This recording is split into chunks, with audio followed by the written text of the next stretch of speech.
Buenos días, clan, ¿qué tal? ¿Cómo estáis? Bueno, pues vamos allá con el día 3 y venga, a ver qué tal el miércoles. Voy a hacer un par de vídeos de Farid, que en vez de subirlo de uno en uno voy a empezar a subirlo de dos en dos, mejor, en el mismo vídeo y así no me restringen tanto. Y nada, vamos a ver qué nos cuentan. Este capítulo es el de Karate Kid y a ver cómo no lo soluciona. Ah,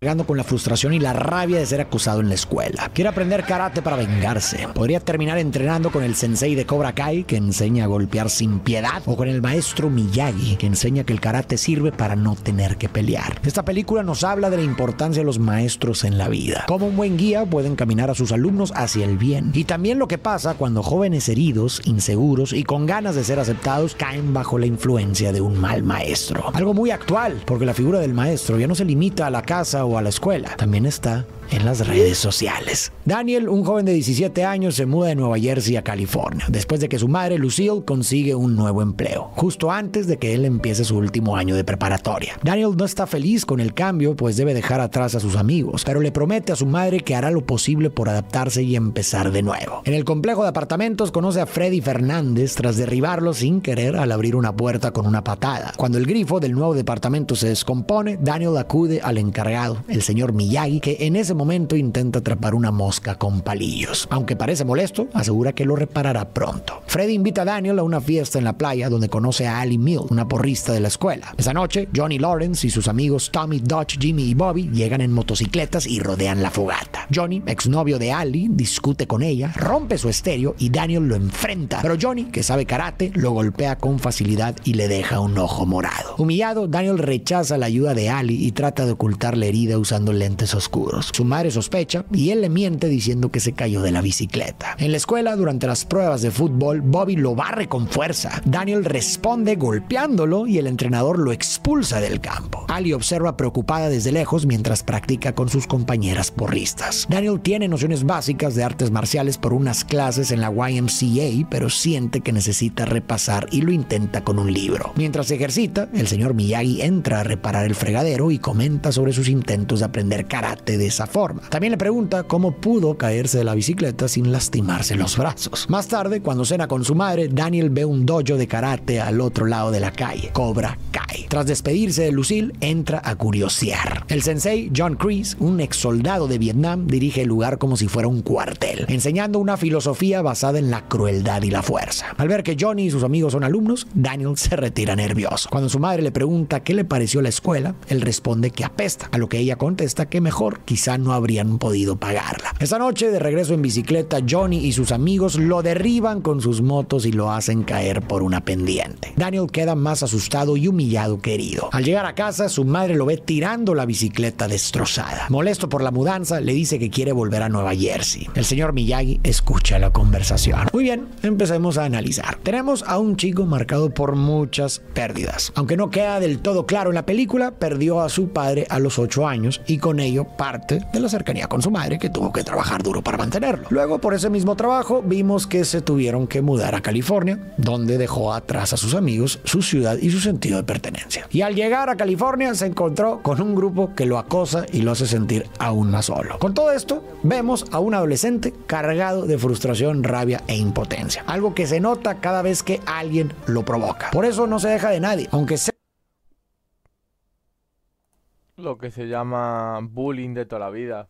El niño nuevo que llega y abusan de él y el tonto del instituto, que es el más tonto del instituto, ese es el que se va a meter con el pobrecillo nuevo, que el problema es que tiene que va un poquito de héroe y así le pasa, que se lleva a la que la del pulpo. Hay a veces que es mejor dejar pasar las cosas.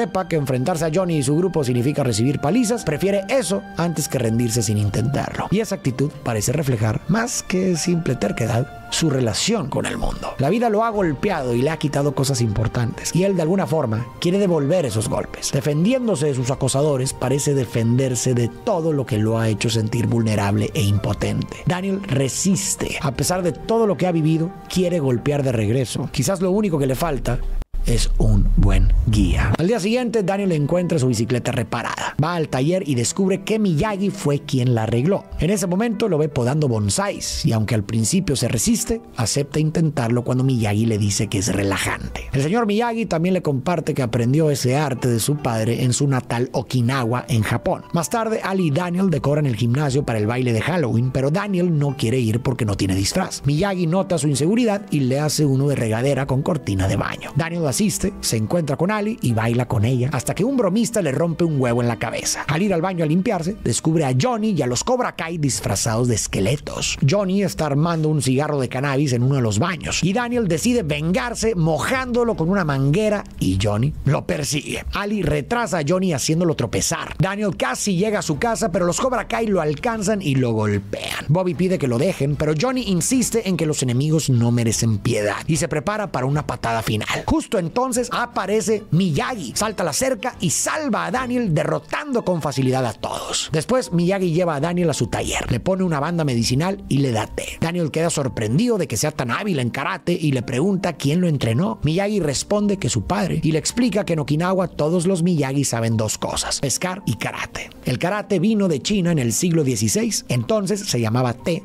mano, pero con el tiempo lo llamaron karate, mano vacía. Daniel le pide que lo entrene, pero Miyagi le dice que depende de la razón. Daniel admite que quiere hacerlo por venganza. Miyagi le advierte que si es así, mejor cabe dos tumbas, porque la pelea debe ser siempre la última opción. Me parece muy significativo que Daniel esté aprendiendo karate y no cualquier otra cosa, porque el karate es también una filosofía de vida. Dentro del karate existe el Dojo-kun, un conjunto de 5 principios: buscar la perfección del carácter, ser leal, esforzarse en todo, respetar a los demás y abstenerse de la violencia. Miyagi será quien transmita estos valores a Daniel, justo en el momento en que más los necesita. Daniel no tiene una figura paterna que lo guíe, recordemos. Su madre trabaja todo el día y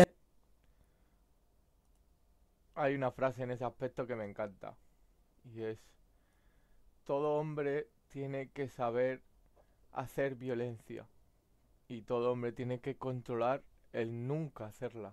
Me encanta esa frase.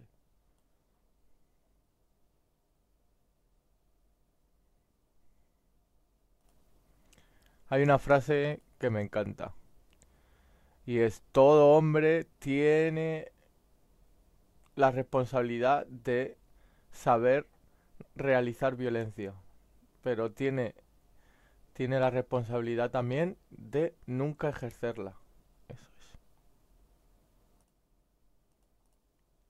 Además, como señalé, carga con rabia, frustración e impotencia por todo lo que ha vivido. Esa energía acumulada sin dirección podría terminar explotando de manera destructiva, como se deja ver en su deseo de venganza. Por eso, a lo largo de la historia iré compartiendo 6 lecciones que Miyagi le deja a Daniel y cómo esas mismas enseñanzas también pueden aplicarse en nuestra vida diaria. Quédate hasta el final porque para mí la 6ª es la más importante de toda la película. Miyagi cree que los compañeros que acosan a Daniel no son el verdadero problema. Para él, el error está en su maestro. Piensa que no hay malos alumnos, solo malos profesores, y que los chicos solo obedecen órdenes. Sugiere hablar con Chris, pero Daniel se niega por miedo a otra golpiza. Miyagi le advierte que igual lo seguirán golpeando, y Daniel le pide que lo acompañe. Aunque al principio se muestra reacio, Miyagi acepta enseñarle y también ir con él al dojo de Cobra Kai. Al día siguiente, Miyagi le pregunta a Daniel si sabe manejar. Daniel dice que sí, pero cuando Miyagi le da las llaves de su camioneta, admite que no es tan bueno. Miyagi con humor le responde que él tampoco y que ni siquiera tiene licencia. Así, Daniel termina conduciendo. Esta escena del auto me encantó porque ahí se ve casi sin que lo notemos cómo Miyagi logra que Daniel empiece a confiar en sí mismo. Le preguntó si sabía manejar y Daniel dijo que sí, pero cuando tuvo que hacerlo de verdad se puso nervioso y quiso echarse para atrás. El problema no era la capacidad, él sabía manejar. El problema problema era la falta de confianza. Y así también nos pasa en la vida. A veces no necesitamos que nos repitan 1000 veces que podemos, sino vivir una experiencia que nos demuestre que en efecto podemos. Miyagi lo entiende muy bien y por eso lo empujó a dar ese paso. Conducir se volvió para Daniel una prueba de que tenía la habilidad, solo le faltaba creerlo. Esa es la primera enseñanza. La confianza se construye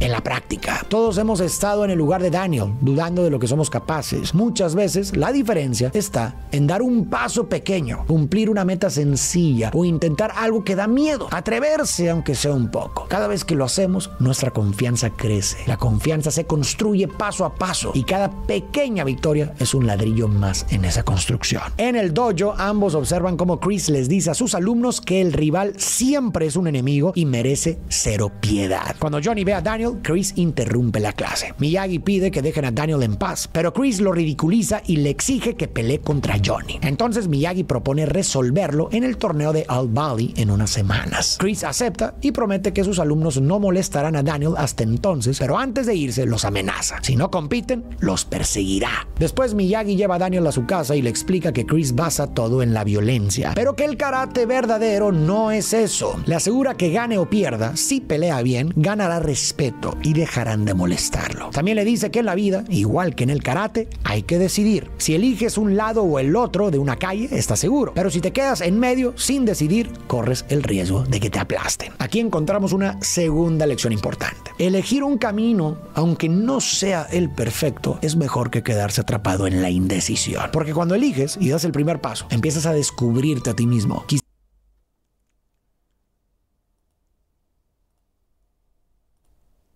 Arrepiéntete de lo que hagas, no de lo que no hagas. Eso me encanta, esa frase. Y te dice perfectamente lo que está diciendo. Hay que actuar, no dejarlo para luego.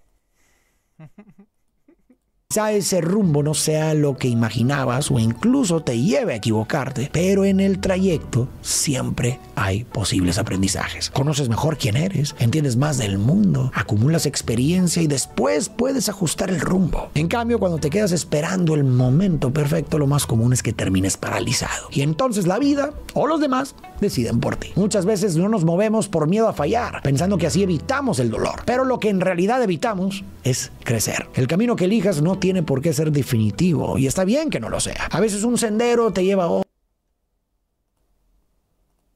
El dolor hay que luchar contra él, no pasar de él, hay que superarlo siempre. Si no lo superas, se te queda ahí guardadito. Otro y ese otro más. Lo importante es moverse, probar y avanzar. Solo así descubrimos quiénes somos y de qué somos capaces. Finalmente, Miyagi le propone un pacto a Daniel. Él lo entrenará, pero Daniel no debe cuestionar su método. Daniel acepta y Miyagi le entrega una esponja para lavar y encerar sus autos. Le da instrucciones muy claras. Aplicar la cera con la mano derecha, quitarla con la izquierda y siempre en círculos, respirando profundo. Daniel obedece y trabaja hasta entrada la noche. La noche siguiente, Daniel y Ali tienen su primera cita. Daniel llega a la casa de Ali con Lucille y nota que sus padres son ricos y viven en un barrio prestigioso. Se pone nervioso y se avergüenza cuando el coche de su madre se apaga y deben empujarlo frente a los Mills. Aún así, disfrutan la cita en un parque de diversiones. Al final, unos compañeros en autos lujosos invitan a Ali a subir, pero ella se niega. Daniel se incomoda al volver al coche viejo de su madre y Ali le dice que si hubiera querido irse, ya lo habría hecho. El entrenamiento sigue. Miyagi le enseña a lijar un camino del jardín. Mano derecha en círculo, luego la izquierda, respirando hondo. Daniel trabaja hasta la noche. Al día siguiente, Miyagi lo cita a las 6 de la mañana. Cuando llega, lo encuentra intentando atrapar una mosca con palillos. Confiesa que nunca ha podido, pero dice que quien lo logra puede hacer cualquier cosa. Daniel se le une y sorprendentemente la atrapa. Miyagi dice que fue suerte de principiante y luego le ordena pintar la cerca. Muñeca arriba, muñeca abajo y no olvides respirar. Hey, ¿qué tal? Voy a hacer una pequeña pausa para hacerte una petición. Puede que tú veas estos videos todos los días suscribirías si no estés suscrito, lo cual no tiene nada de malo, pero me ayudarías muchísimo si lo hicieras con el botón rojo que está ahí abajo. Esto me permite poder seguir trayendo más videos y más seguido. Muchas gracias por el apoyo y ahora sí, continuamos. Daniel termina cansado y satisfecho, pero Miyagi le muestra que aún falta la parte trasera. Daniel continúa hasta la noche. Al día siguiente reciben nuevas instrucciones: pintar la casa. Molesto por la aparente falta de entrenamiento real, cumple la tarea y al final reclama a Miyagi. El maestro le dice que no todo es lo que parece y le pide que muestre los movimientos usados en los trabajos. Daniel se queja de dolor en el hombro y Miyagi se lo alivia. Luego lo hace repetir los gestos de lijar, encerar y pintar. Así, Daniel descubre que esas tareas eran práctica para movimientos defensivos, fuerza, reflejos y respiración. Miyagi lo pone a prueba con golpes y patadas que Daniel bloquea fácilmente. Después le enseña a inclinarse ante su rival y mirarlo a los ojos como defensa y señal de respeto. Hablemos de una tercera enseñanza de Miyagi: no todo es lo que parece. Daniel estaba convencido de que las tareas que le ponía Miyagi eran una pérdida de tiempo, sin saber que esos movimientos repetitivos ya lo estaban entrenando para el karate. Y algo muy parecido nos pasa en la vida. Muchas veces creemos que lo que hacemos no nos acerca a nuestras metas y sentimos que perdemos el tiempo. Pero hasta esas tareas que parecen irrelevantes van moldeando habilidades que después resultan útiles. Para un niño, ordenar los juguetes puede parecer un castigo o un capricho, pero en el fondo también está aprendiendo a ser organizado y a cuidar lo que importa. Un adolescente quizá estudia materias que no le gustan, pero ahí también está aprendiendo a pensar de formas diferentes, a tener paciencia y a enfrentar retos que no siempre son emocionantes, porque en la vida muchas veces nos va a tocar enfrentar cosas que no nos motivan, pero que igual tenemos que sacar adelante. Y el adulto tal vez está en un trabajo que no es lo que sueña y siente que está desperdiciando su tiempo, pero incluso ahí puede aprender a trabajar en equipo, comunicarse mejor, lidiar con la presión o administrar su tiempo. Son aprendizajes que después pueden abrirle puertas o ayudarle en proyectos que sí le apasionen. En la vida muchas veces para llegar a un objetivo hay que pasar por caminos que parecen no estar conectados. Y solo después, al mirar atrás, entendemos que cada paso tenía un propósito. Por eso, recordemos uno de los principios más importantes del karate: esforzarte en todo lo que haces. En las semanas siguientes, Miyagi pone a Daniel a practicar técnicas defensivas y a mejorar su equilibrio, haciéndolo mantenerse de pie en medio de las olas. Un día, al salir del agua, Daniel lo ve sobre un poste en la playa practicando un movimiento en el que levanta los brazos y una pierna y patea con la otra. Cuando Daniel le pregunta, Miyagi le dice que es la técnica de la grulla y que, si se hace bien, el rival no tiene defensa. De regreso a la camioneta, se topan con dos hombres borrachos que han dejado sus botellas sobre la defensa. Miyagi les pide que las quiten, pero al burlarse de él, rompe las botellas de un golpe con la mano. Los hombres retiran las botellas de inmediato. La cuarta lección de Miyagi que quiero comentar es: la violencia siempre debe ser el último recurso. Al inicio, Daniel solo quería aprender a pelear para vengarse. Estaba cansado del acoso y creía que la única salida era devolver golpe por golpe. Pero Miyagi le ha mostrado que el verdadero sentido del karate no es pelear, sino evitar la pelea. Y se lo ha enseñado con el ejemplo. En un inicio vimos que antes de cualquier cosa optó por el diálogo y lo llevó a hablar con Chris. Aunque este no cambió de opinión, la estrategia funcionó, puesto que Daniel consiguió un mes de tranquilidad y la oportunidad de resolver todo en el campeonato, que es un espacio donde puede ganarse respeto sin violencia callejera. Lo mismo acaba de ocurrir con los hombres borrachos que se burlaron de Miyagi. Daniel seguramente esperaba un enfrentamiento, pero su maestro solo mostró su fuerza de forma simbólica y evitó un conflicto innecesario. Ese es el punto. Pelear no es la primera opción, es la última. Eso es lo que intenta inculcar en Daniel. Antes de llegar a los golpes hay que agotar todo lo demás: hablar, mantener la calma y ser firme sin caer en la provocación. Solo cuando no queda otra alternativa, la pelea tiene sentido. En la vida también nos pasa. A veces creemos que reaccionar con enojo o con violencia nos da respeto, pero para mí es al revés. No es fuerte el que reacciona con enojo. El kung fu y la lucha es para defenderte. De hecho, tú cada vez que haces un arte marcial, las artes marciales se han inventado para la defensa, no para atacar. Son forma de defenderse las artes marciales. Es defensa, no es ataque. Todas las artes marciales son para defenderte. Es el principio de las artes marciales. Es solo para defensa, no es para atacar. enojo, violencia o agresividad ante la más mínima provocación. Eso solo muestra un ego frágil. La verdadera fuerza está en quien se controla, no se engancha y no necesita la violencia para demostrar quién es. Y si alguna vez no queda más remedio que pelear, entonces esa pelea no nace del orgullo ni de la ira, sino de la necesidad de proteger lo que es justo. En otro entrenamiento, Miyagi lo hace pararse en un bote para trabajar el equilibrio. Mientras practica, Daniel le pregunta si ha peleado antes. Miyagi responde que muchas veces, aunque lo detesta. Daniel insiste en que karate es pelear, pero finalmente reconoce que en realidad entrena para no tener que hacerlo. Daniel y Ali acuerdan salir de nuevo, y ella le pide que la recoja en el country club, donde cenará con sus padres. Al llegar, Daniel la ve bailando con Johnny, obligada por su padre. Cuando Johnny lo nota, besa a Ali para provocarlo, lo que la enfurece. Daniel, avergonzado, tropieza con un mesero que derrama una bandeja de comida sobre él, desatando las risas de todos. Ali, furiosa, golpea a Johnny y se marcha, aunque Daniel no llega a verlo. Más tarde, Daniel encuentra a Miyagi borracho en su casa, vestido con su uniforme de sargento. Miyagi le muestra una foto de su difunta esposa y brindan juntos. Lamenta que, en el país de los libres, ningún médico acudiera a tiempo. Poco después se queda dormido y Daniel lo cubre con una manta. Ahí descubre un documento del ejército que revela que la esposa e hijo de Miyagi murieron en 1944 durante el parto en el campo de reubicación de Manzanar para estadounidenses de origen japonés. También encuentra que Miyagi fue condecorado con la medalla de honor del Congreso. Antes de irse, Daniel se inclina ante su maestro. Con el tiempo, Daniel sigue entrenando, muchas veces solo. Practica la patada de la grulla en la playa y Miyagi también le enseña a golpear. Cuando llega a su cumpleaños número 18, lo celebra con pastel y helado junto a Miyagi. También acaba de aprobar su examen de conducir. Miyagi le regala una bata japonesa con un bonsái bordado en la espalda, hecha por su difunta esposa, y además uno de los autos que Daniel había lavado y encerado, un Ford Super Deluxe amarillo de 1948. Miyagi le dice que las lecciones de equilibrio no son solo para el karate, sino para toda la vida. Le aconseja salir a buscar ese equilibrio con la confianza para retomar su relación con Ali. Daniel, emocionado, le dice que es el mejor amigo que ha tenido. La quinta lección de Miyagi es la importancia del equilibrio. Me encanta cómo representan la relación de Miyagi con el muchacho, porque aparte de convertirse en su maestro, por supuesto, también se convierte en su amigo, en su padre, en todo junto, macho. Me encanta la relación que tienen. Ojalá todo el mundo tuviéramos un referente como el señor Miyagi. Madre mía, qué bonito fuera el mundo si fuera así.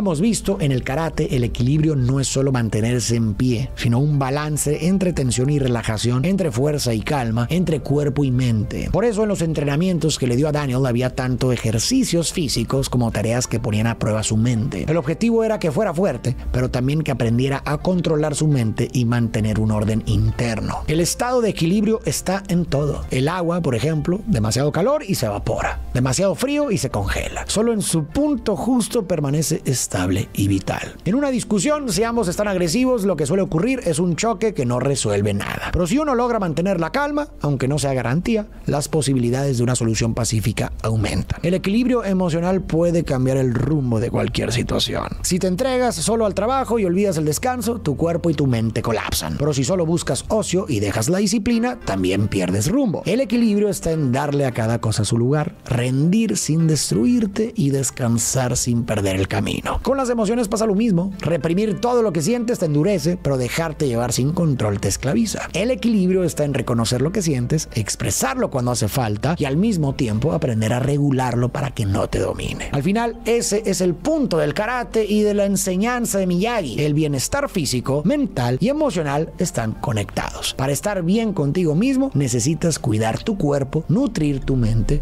y atender tus emociones. Esa noche, Daniel va a una reunión donde encuentra a Ali decidido a reclamarle por el beso con Johnny. Ella lo ignora hasta que su amiga Susan aclara que Johnny la besó solo para humillar a Daniel y que Ali incluso se lastimó la muñeca al golpearlo. Daniel se disculpa y ella lo perdona. Hablan del torneo. Daniel bromea con que tal vez lo derriben en el primer golpe y Ali responde que así saldrán temprano. Se besan y luego pasean en su nuevo auto. Llega el día del torneo. Ali y Lucille acompañan a Daniel. En el registro, el oficial pregunta qué grado de cinturón tiene. Miyagi responde que es cinturón negro y con picardía le le roba el cinturón al propio oficial. En el vestidor, mientras se cambia, Daniel es confrontado por algunos Cobra Kai liderados por Dutch, uno de los alumnos destacados de Chris, hasta que un árbitro los expulsa. Finalmente empieza el primer combate de Daniel. Aunque arranca nervioso, con la guía de Miyagi toma confianza y vence a su primer rival. Después enfrenta a varios Cobra Kai, derrota fácilmente al primero, luego a Tommy y más tarde se mide con Dutch. Este lo derriba al inicio, pero Daniel se levanta y con una patada al estómago consigue la victoria. Daniel llega a la semifinal contra Bobby. Antes del combate, Chris le ordena que lesione la rodilla de Daniel con una patada ilegal para sacarlo de la competencia. Aunque no quiere hacerlo, Bobby obedece. Hiere a Daniel y es descalificado. Antes de salir, se disculpa con Daniel. En el vestidor, un médico le dice a Daniel que no podrá continuar. Desmoralizado, escucha a Ali, Lucille y Miyagi decirle que ya probó su punto y no necesita seguir peleando. Pero cuando ellas se van, le pide a Miyagi que le alivie la pierna con acupresión. Miyagi insiste en que no tiene nada que demostrar, pero Daniel asegura que nunca encontrará su equilibrio si deja que sus agresores ganen. Finalmente, Miyagi accede y le ayuda. Tanto Daniel como Miyagi habían perdido algo esencial en sus vidas y de alguna forma lo encontraron en el otro. Para Daniel, Miyagi fue la figura paterna que lo escuchó, lo guió y le enseñó disciplina y valores. Para Miyagi, Daniel despertó en él el rol de padre que había perdido. De esta forma, sin proponérselo, ambos se ayudaron mutuamente a sanar parte de sus heridas. Daniel regresa al tatami justo antes de que declaren ganador a Johnny, el campeón defensor. El combate comienza. Daniel consigue el primer punto con un golpe al estómago y el segundo con una llave de piernas. Johnny responde y empata el marcador con 2 puntos seguidos. El último decidirá al campeón. Chris ordena a Johnny que termine de dañar la rodilla de Daniel y Johnny lo golpea con el codo en la pierna lastimada. Con dolor, pero sin rendirse,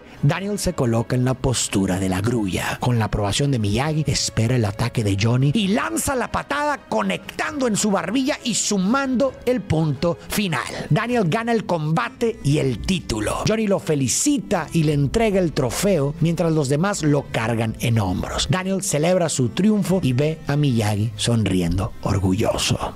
La sexta lección de Miyagi que decidí dejar para el final es quizá la enseñanza central de la historia. No hay malos alumnos, solo malos maestros. Toda la trama gira en torno a la influencia que un maestro ejerce en sus alumnos, ya sea positiva o negativa.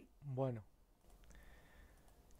también la influencia del chaval en Miyagi, que sin el chaval Miyagi, ¿cómo iba a haber acabado en ese momento con lo de su mujer y su hija?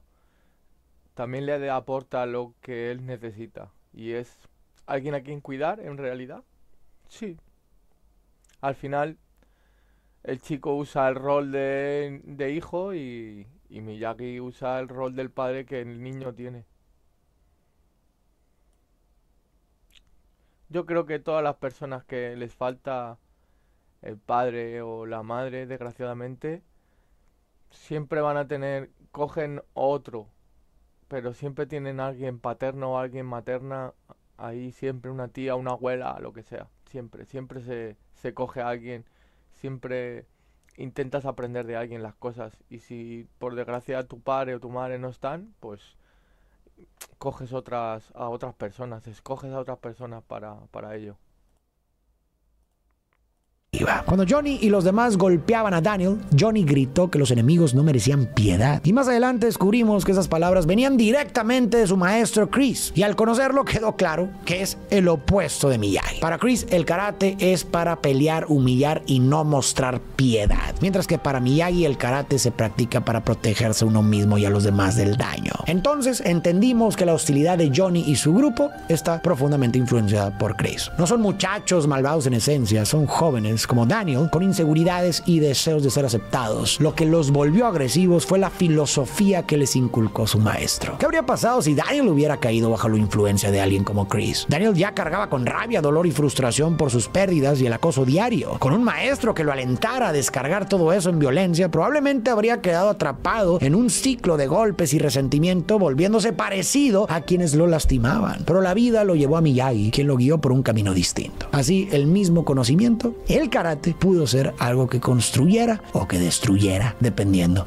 de quién lo enseñara. Todos somos, de alguna manera, alumnos de alguien. Lo somos de maestros, entrenadores, padres y hoy en día también de las figuras que seguimos en redes sociales. El problema es que no todos esos referentes son como Miyagi. Algunos se parecen más a Chris, transmitiendo odio, intolerancia y desprecio por los demás. Y lo preocupante es que vemos cómo sus seguidores repiten esas actitudes como alumnos de Cobra Kai, ahora en comentarios, publicaciones o en la forma de relacionarse con otros. En un mundo donde la figura del maestro ya no está limitada al aula o la casa, sino que también aparece en las pantallas que consumimos todos los días, esta enseñanza de Miyagi es más importante que nunca. Al final, lo que somos depende en gran medida de a quién elegimos seguir y de quién dejamos que nos enseñe. Quienes tenemos voz e influencia, ya sea en una clase, en una cancha, en una casa o en una red social, cargamos con una gran responsabilidad. Que no se nos olvide que cada idea que compartimos puede moldear la forma de pensar y de actuar de otros. Y ahí la figura de Miyagi puede servirnos como ejemplo. Inspiremos, transmitamos valores y ayudemos a que otros se conviertan en mejores personas. Y para cerrar, quiero dedicar este video a todos esos Miyagis del mundo. Maestros que honran esa palabra y que con su ejemplo han formado personas de bien y les han dado la sabiduría para enfrentar la vida. Gracias por su guía. Y ahora nos toca a nosotros poner en práctica lo que hemos aprendido de ustedes.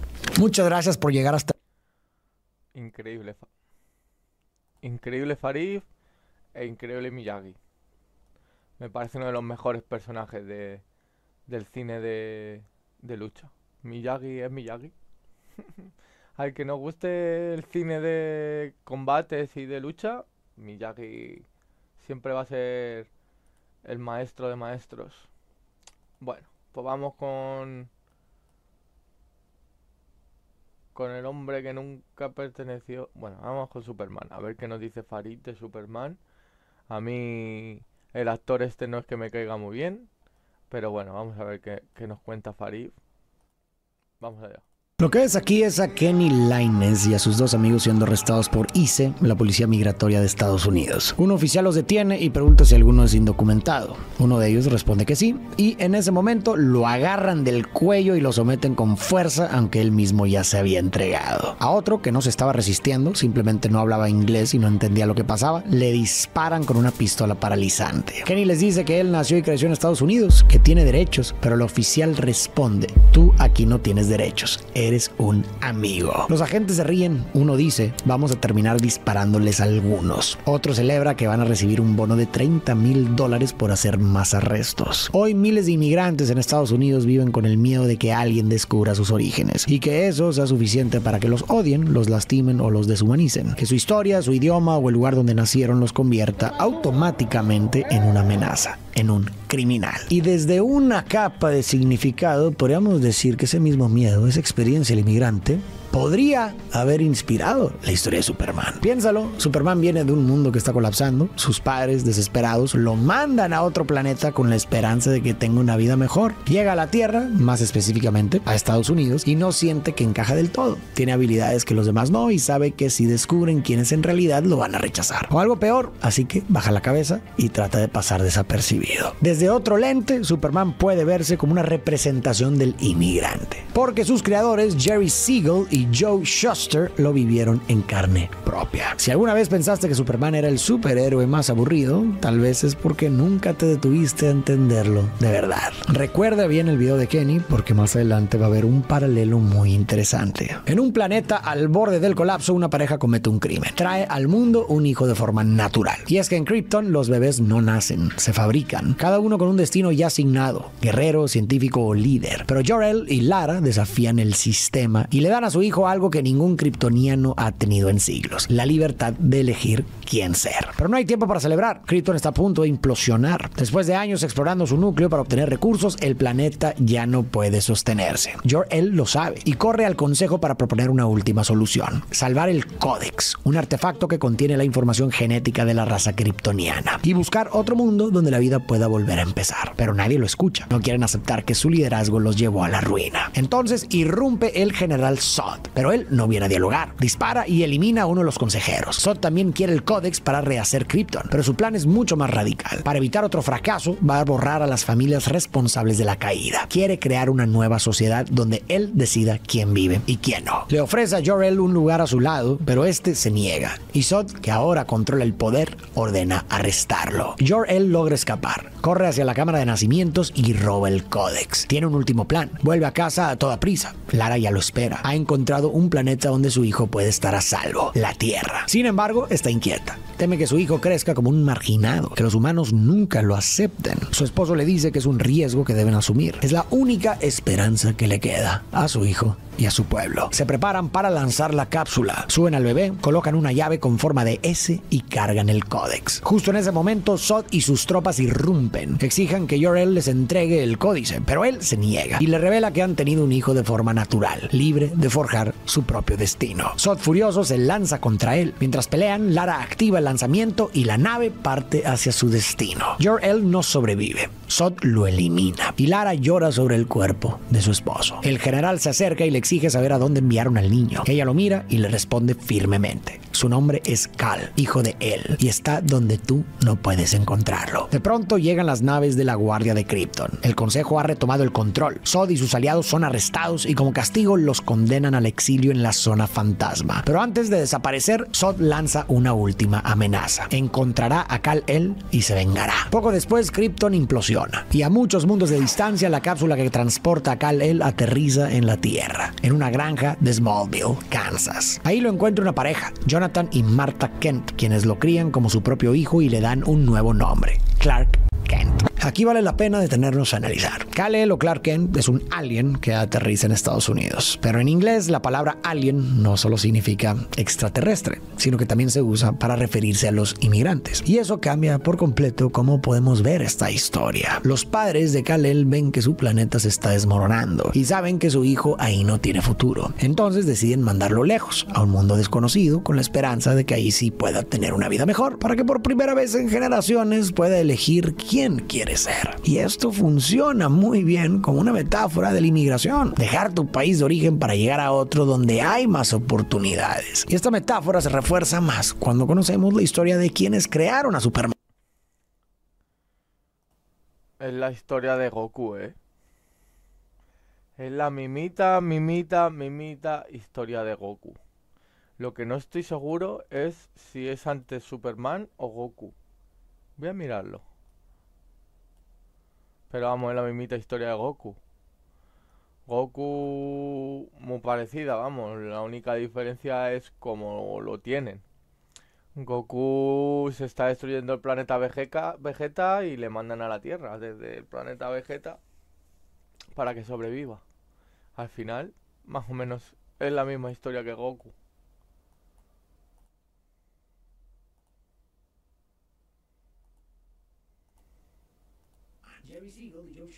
En 1900, Mikhail Segalovich y su esposa Zora Kaikels, los padres de Jerry, se dieron cuenta de que su país, Lituania, ya no era un lugar seguro. El antisemitismo, el odio hacia los judíos, estaba creciendo y ellos temían por su futuro, así que decidieron dejarlo todo y emigrar a Estados Unidos. Al llegar, como muchas personas en esa época, adoptaron sus nombres para sonar más estadounidenses. Mikhail y Zora Segalovich se convirtieron en Michael y Sarah Siegel. Ese cambio conecta muchísimo con lo que le pasó a Kal-El cuando llegó a la Tierra. Dejó atrás su identidad como kryptoniano y fue bautizado como Clark Kent. Michael y Sarah se establecieron en Cleveland, Ohio, una ciudad de clase trabajadora representativa del Estados Unidos promedio, un entorno que años después se vería reflejado simbólicamente en Smallville, Kansas, el pueblo ficticio donde crece Clark. Ahí mismo en Cleveland, Jerry conoció a Joe Shuster, que también era hijo de inmigrantes judíos, aunque su familia venía de los Países Bajos. Se hicieron grandes amigos y con el tiempo crearon a Superman, un personaje que, sin decirlo abiertamente, parece que refleja muchas de sus vivencias. Alguien que viene de otro mundo, que no encaja del todo, pero se esfuerza por hacerlo. Que si los demás descubren quién es en realidad, podrían temerlo o rechazarlo. Años más tarde, Clark trabaja en un barco pesquero cuando escucha que una plataforma petrolera está a punto de explotar. Sin pensarlo dos veces, se lanza hacia ella. Atraviesa el fuego como si nada y logra sostener una estructura enorme para que los trabajadores logren salir con vida. Pero el esfuerzo lo deja al límite. Termina inconsciente flotando en medio del océano. cotidiano. Entonces recuerda un momento de su infancia. Está en la escuela cuando, de pronto, se activan su visión de rayos X y su superoído. Todo lo que ve y escucha se vuelve insoportable.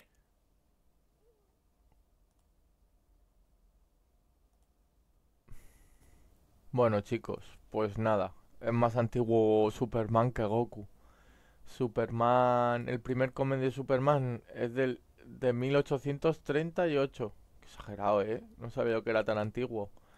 Y la serie de Goku, el primer capítulo fue en el 84. Así que fíjate, menuda diferencia, ¿sabes? Del 38. Es la primera aparición de Goku en un cómic.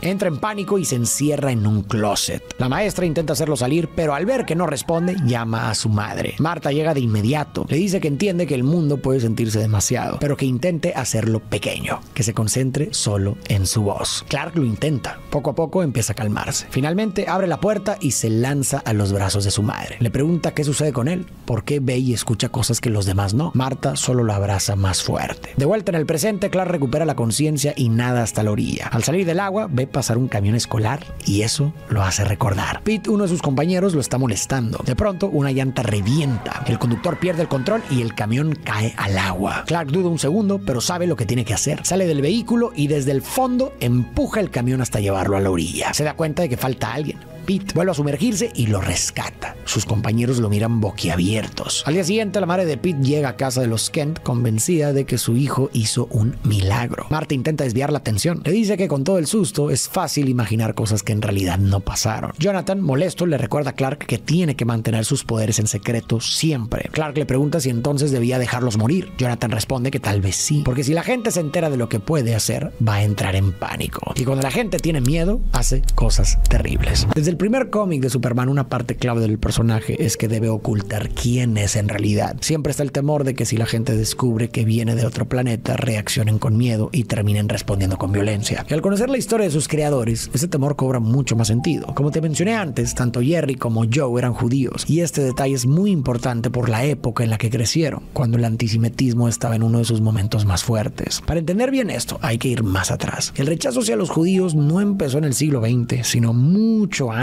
Es un odio muy antiguo y persistente. Desde la Edad Media, cuando el cristianismo se convirtió en la religión dominante en Europa, comenzó a crecer la desconfianza hacia el pueblo judío. Se les veía como una amenaza y cada vez que ocurría una desgracia, como una plaga, una guerra o una crisis económica, se les culpaba diciendo que habían hecho enojar a Dios. Incluso hubo épocas en las que los acusaban de brujería o de hacer pactos con el diablo solo por tener costumbres distintas. Con el tiempo, ese rechazo hacia los judíos se volvió parte del sistema. Las leyes les prohibían tener ciertos trabajos, comprar tierras o incluso vivir dentro de las ciudades. Y si alguien los agredía, muchas veces ni siquiera se castigaba. Ya en el siglo XIX la ciencia empezó a avanzar mucho. Se descubrieron cosas nuevas sobre la genética, la evolución y el cuerpo humano. Pero en lugar de usar ese conocimiento para el bien, algunos lo usaron para justificar el racismo. Empezaron a circular teorías que dividían a las personas en razas, como si unas fueran naturalmente superiores a otras, y bajo esas ideas los judíos ya no eran solo un grupo religioso, sino que empezaron a verlos como una raza distinta y supuestamente inferior a los pueblos europeos. Así que para inicios del siglo XX, el antisemitismo en Europa, especialmente en países del este como Polonia, Rusia y Lituania, de donde eran los papás de Jerry, estaba al tope. Se organizaban pogromos, que eran ataques masivos contra comunidades judías. Les quemaban las casas, saqueaban sus negocios y asesinaban a familias enteras. Todo esto con el respaldo,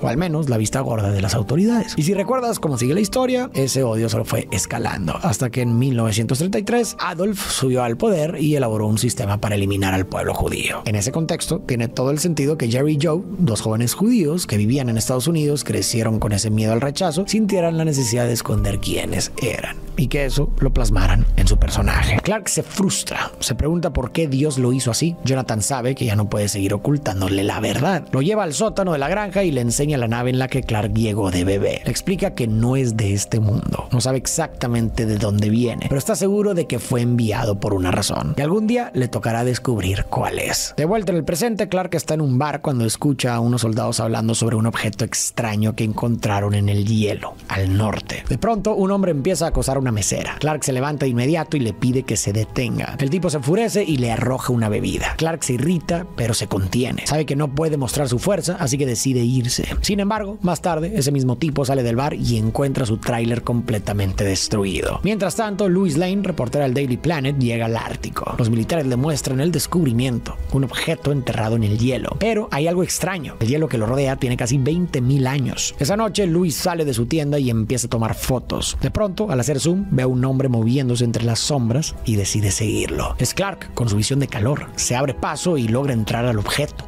Una nave. Dentro encuentra un panel con un hueco. Encaja perfectamente con la llave en forma de S que venía en su cápsula. La inserta hasta el fondo y entonces ve una figura dentro de la nave, caminando, alejándose. Decide seguirla. Mientras tanto, Lois también logra colarse al interior. Intenta fotografiar una especie de robot, pero este reacciona y la ataca. Clark escucha el ruido, corre hacia ella y destruye la máquina. Lois está gravemente herida. Clark usa su visión de calor para curarla. Luego la deja en la nieve y se lleva a la nave. De regreso en el Daily Planet, Lois escribe un artículo contando todo lo que vivió. Asegura que ese hombre misterioso no pudo haber sido de este planeta, pero su jefe, Perry White, se niega a publicarlo. Perderían toda su credibilidad. Lois no se queda de brazos cruzados. Se reúne en un bar con Glenn Woodburn, un periodista independiente. Le entrega el texto y le pide que lo filtre. Quiere que llegue a Clark, que él sepa que ya lo descubrió. Mientras tanto, Clark se encuentra con la figura que había visto antes. Es Jor-El, su padre biológico. O bueno, una proyección de su conciencia. Jor-El le cuenta la historia de Krypton. Durante 100.000 años su civilización prosperó. Enviaban naves como en la que están, explorando y expandiéndose por el universo. Pero en algún punto comenzaron a controlar artificialmente la población. Los kryptonianos ya no nacían libres. Cada uno era creado con un propósito predeterminado. Y con eso, todo empezó a deteriorarse. También le habla sobre Zod, el intento de golpe de estado, y sobre cómo él y Lara lo enviaron a la Tierra. No solo para salvarlo, sino para que fuera la esperanza de Krypton. Clark le pregunta: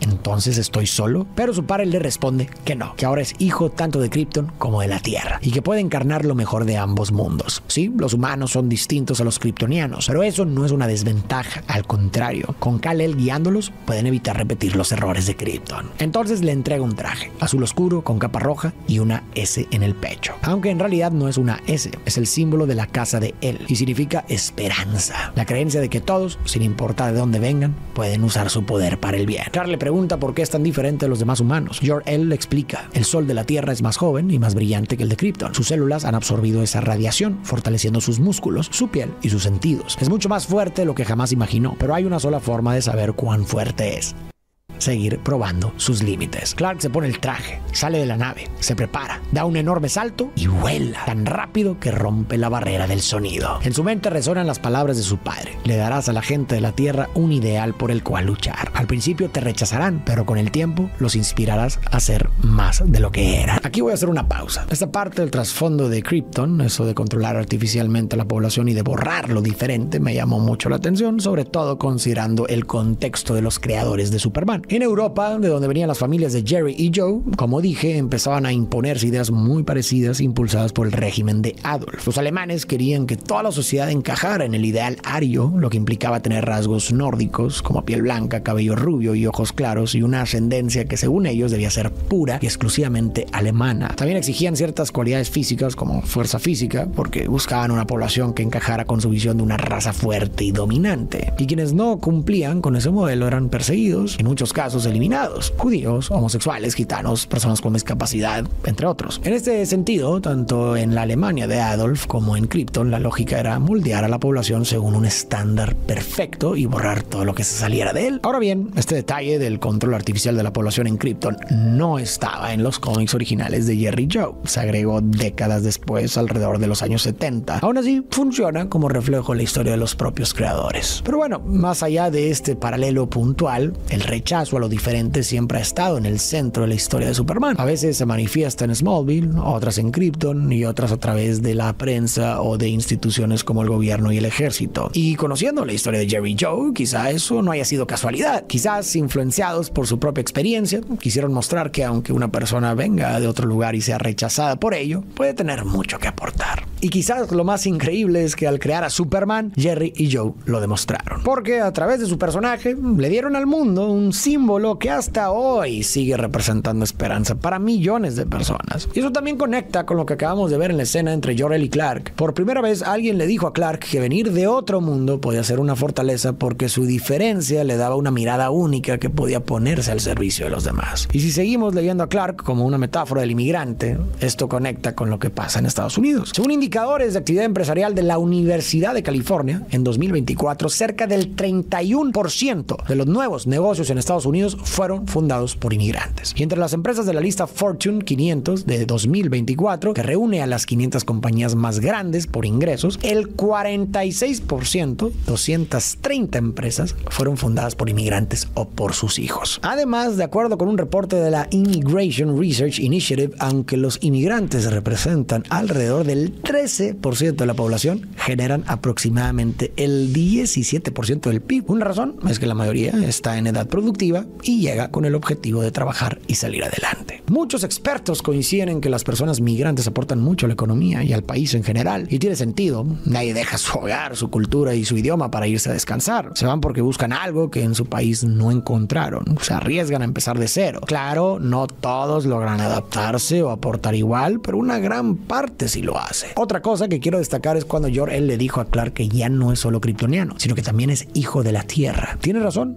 nació en otro planeta, pero su vida está aquí. Aún así le advirtió que muchos lo iban a rechazar, no por lo que hiciera, sino por de dónde viene. Eso nos conduce inevitablemente al tema de la discriminación que enfrentan millones de inmigrantes, que veremos en un momento. Y creo que eso es justo lo que se plantea aquí. La inmigración también necesita cierto control. No se trate de abrir las puertas a todo el mundo sin más, porque eso podría generar caos. Eso es otro tema. Lo que se critica aquí es la discriminación, la deshumanización y la criminalización.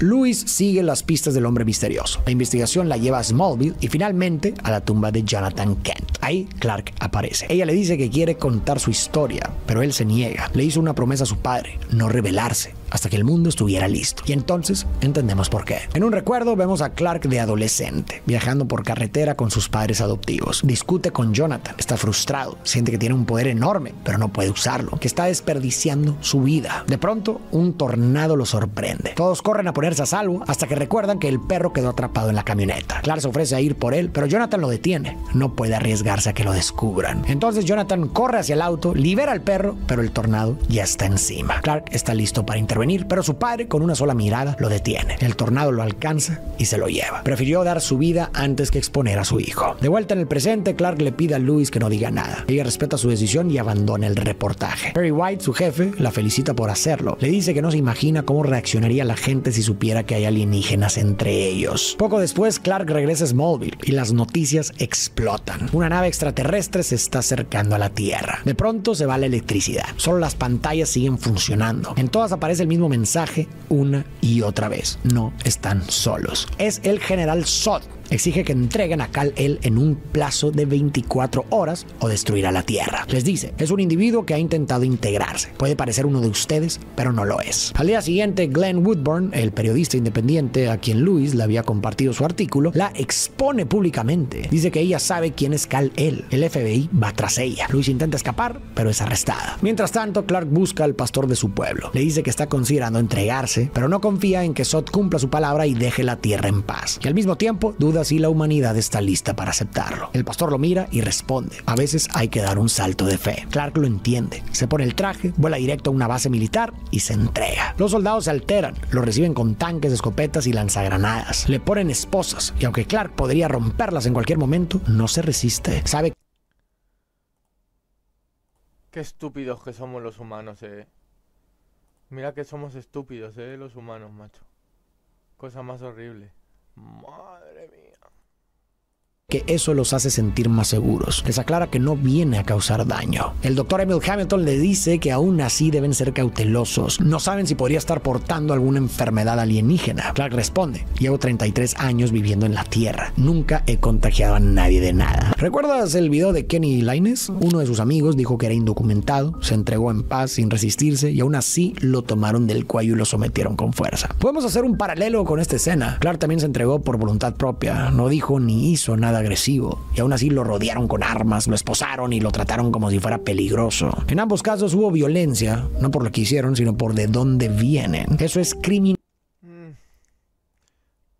Pero bueno, en este caso Farid también es un poco por miedo. Es un extraterrestre. Aquí, a partir de aquí, cuando ya se enteran que es un extraterrestre, ya no lo puedes comparar como... Ya no lo puedes comparar con el inmigrante. Porque ahora ya como actúa la humanidad a partir de que saben que es de otro planeta, es miedo, puro miedo. Y le maltratan y le encierran por miedo, porque no saben lo que es. Y como tienen miedo y encima saben que tienen poderes, pues los humanos somos así de bobos. En vez de confiar en que va a hacer el bien, preferimos desconfiar y pensar que nos va a matar a todos y le encerramos. Es que los humanos somos bastante estúpidos a veces. El miedo nos hace hacer cosas estúpidas. Criminalizar al inmigrante, tratar como delincuente a alguien por cruzar una frontera, por hablar otro idioma o incluso por parecer de otro lugar. Detenciones y castigos sin el debido proceso, como pasó con Kenny. Y es paradójico en un país como Estados Unidos, construido por inmigrantes de todo el mundo. Primero estaban los pueblos originarios, Navajo, Apache, Cherokee, entre muchos otros. Vivían aquí miles de años antes de que existiera algo llamado Estados Unidos. Luego llegaron europeos, españoles, franceses y británicos. Con ellos trajeron a millones de personas africanas esclavizadas. Hacia mediados del siglo XIX llegaron irlandeses, alemanes y chinos. A finales de ese siglo, italianos, polacos, rusos, griegos, húngaros y comunidades judías. Mientras tanto, Estados Unidos le quitó a México más de la mitad de su territorio: California, Texas, Nuevo México, Arizona, Utah y Nevada. Los mexicanos no cruzaron la frontera los cruzó a ellos. Después siguieron llegando latinoamericanos, caribeños, vietnamitas, laosianos, camboyanos, africanos, personas del Medio Oriente y de países de mayoría musulmana. Por eso, cuando en Estados Unidos se criminaliza al inmigrante, suena contradictorio y hasta ridículo. Casi todos vienen de otra parte, si no ellos, sus abuelos o sus tatarabuelos. En el fondo, a cualquiera que no encaja en el molde tradicional se le mira como amenaza. Sí, algunos estereotipos pueden nacer de casos reales, pero generalizar es un salto enorme. Usar lo que hizo una minoría para etiquetar a millones que no tienen nada que ver es injusto y además incorrecto en términos estadísticos. De hecho, políticos y grupos antimigrantes suelen decir que los inmigrantes aumentan el crimen en Estados Unidos. Pero un estudio reciente del economista de Stanford, Dan Abramitsky, y sus coautores, que revisa datos de los últimos 140 años, muestra lo contrario. Los inmigrantes son menos propensos a ir a prisión que las personas nacidas en Estados Unidos. Según esta investigación, hasta 2023 los inmigrantes tienen alrededor de 30% menos probabilidades de ser encarcelados que los estadounidenses blancos nacidos en el país. Y cuando se incluye a toda la población, también a los afroamericanos, que tienen tasas de encarcelamiento más altas por otras razones, la probabilidad de que un inmigrante termine en prisión es cerca de 60% menor que la de los nacidos en Estados Unidos. Viéndolo de esta forma, la imagen... Pues... Amigo Farid, mira, en España tienes 4,5 veces más posibilidades de que el que cumple el delito son extranjeros a los autóctonos de aquí. Míratelo, porque eso es así. Delitos en general, ninguno está igualado. Si la población inmigrante en España es el 13%, creo, por ejemplo, en violines a mujeres es un 43%. En asesinatos, en quitar la vida a mujeres también es un 50 y tantos %, y ellos son el 13% de la población. Es que fíjate, estadísticamente es una locura. El 60 y tantos % de la gente que está en la cárcel son extranjeros. A ver, esa estadística que está dando tú de Estados Unidos, aquí no nos vale. Aquí míralo de otro modo, Farid, porque es distinto.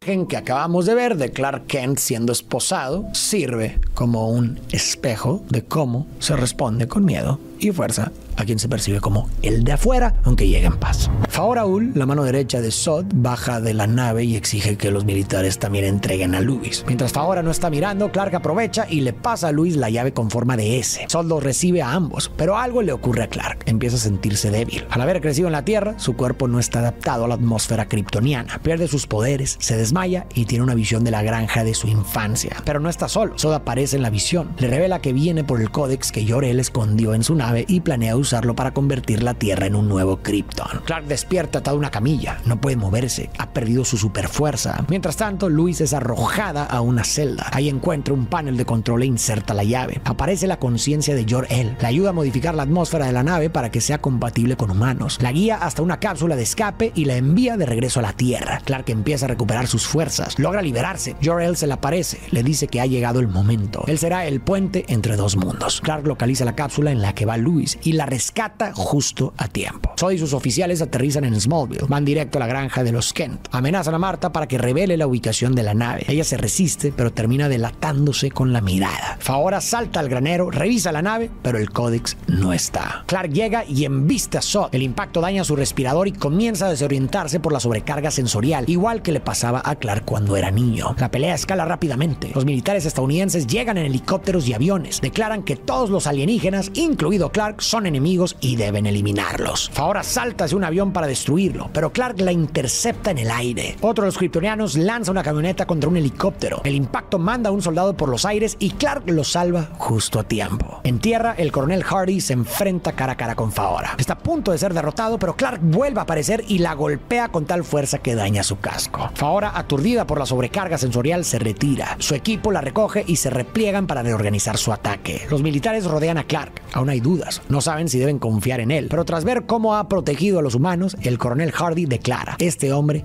no es el enemigo. Luis se reúne con Clark. Le dice que Jor-El le mostró cómo pueden detenerlos. Mientras tanto, Zod recibe un informe. El códex no está en la nave. Jor-El lo integró en el ADN de su hijo. Clark es el códex, y para obtenerlo no necesitan mantenerlo vivo. Zod ordena activar la máquina planetaria, un artefacto que modifica la atmósfera de la Tierra para hacerla perfecta para los kryptonianos y mortal para los humanos. Superman se reúne con los militares y les explica el plan: usar la cápsula en la que llegó de bebé para estrellarla contra la nave de Zod y crear un agujero negro que absorba a los invasores. Vuela directo hacia la máquina planetaria y logra destruirla. Zod le grita que se detenga. Está destruyendo la última esperanza de Krypton, pero Clark ya tomó su decisión. Le responde: Krypton ya tuvo su oportunidad. El coronel Hardy se sacrifica. Estrella la cápsula contra la nave de Zod. La colisión activa un agujero negro que arrastra la nave junto con todos los que están dentro hacia la zona fantasma. Luis sale disparada, pero Clark la alcanza a tiempo y la salva. Ya en el suelo se besan. Sin embargo, la pelea aún no ha terminado. Zod sigue de pie y está más furioso que nunca. Kal-El le ha arrebatado todo: su gente, su futuro, su única razón de existir. Se lanza contra él con toda su fuerza. Clark intenta resistir, pero Zod lo supera hasta que finalmente logra sujetarlo del cuello. Entonces Zod dirige su visión de calor hacia una familia inocente. Clark le suplica que se detenga. Zod se niega. Clark no tiene opción. Le rompe el cuello y acaba con él. Ha salvado a la familia, pero al precio de tomar una vida. Grita con rabia y dolor. Tiempo después derriba un dron del ejército que intentaba rastrearlo. Les advierte que no estén vigilándolo. El general le pregunta cómo pueden estar seguros de que algún día no se volverá contra ellos. Clark le responde: me crié en Kansas, no puedo ser más americano. Aclara que está ahí para ayudar, pero bajo sus propios términos. Después regresa a casa y junto con su madre recuerdan a Jonathan. Clark comenta que ojalá su padre lo hubiera podido ver. Marta le asegura que sí lo vio, que siempre supo que haría cosas grandes. En un recuerdo vemos a Clark de niño jugando con su perro. Lleva una capa roja como la que ahora usa de adulto. Jonathan lo observa desde lejos, orgulloso. Más tarde, Clark consigue un trabajo en un lugar donde puede estar al tanto de lo que ocurre en el mundo sin levantar sospechas: el Daily Planet. Al llegar, saluda a Luis.